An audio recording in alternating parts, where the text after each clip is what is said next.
തിരഞ്ഞെടുപ്പാണ് രാജ്യം അതിൻ്റെ വിധിയോട് വിധി തേടുന്ന തിരഞ്ഞെടുപ്പ്. അവിടെ ജാഗരൂകരായില്ലെങ്കിൽ പിന്നീട് ഖേദിക്കേണ്ടി വന്നേക്കും. വോട്ടിംഗ് മെഷീന് മുമ്പിൽ നിൽക്കുമ്പോൾ നമുക്ക് ആലോചിക്കാൻ സമയം കിട്ടിയെന്ന് വരില്ല.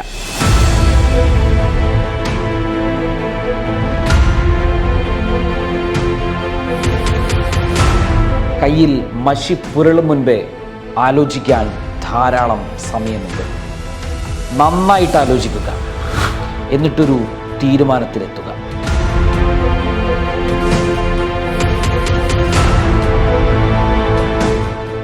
നിങ്ങളെ ഉപദ്രവിക്കുന്നവർക്കെതിരെ, നിങ്ങളുടെ അസ്തിത്വം ചോദ്യം ചെയ്യുന്നവർക്കെതിരെ, നിങ്ങളുടെ മദ്രസകൾ പൊളിക്കുന്നവർക്കെതിരെ, നിങ്ങൾക്കിടയിൽ പ്രശ്നങ്ങൾ ഉണ്ടാക്കാൻ വരുന്നവർക്കെതിരെ ആലോചിച്ച് പ്രതികരിക്കാൻ ലഭിക്കുന്ന ഒരേയൊരു അവസരം. ഓർമ്മ വേണം CAA-യും NRC-യും.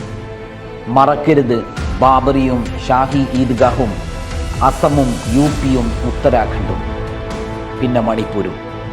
പ്രതികരിച്ചതിൻ്റെ പേരിൽ തുറുങ്കിലടക്കപ്പെട്ടവരെ, പാർലമെൻറ്റിനെ നോക്കുകുത്തിയാക്കുന്ന വെറുപ്പിൻ്റെ വിഷം വമിപ്പിക്കുന്ന പ്രവണതകൾക്കെതിരെ.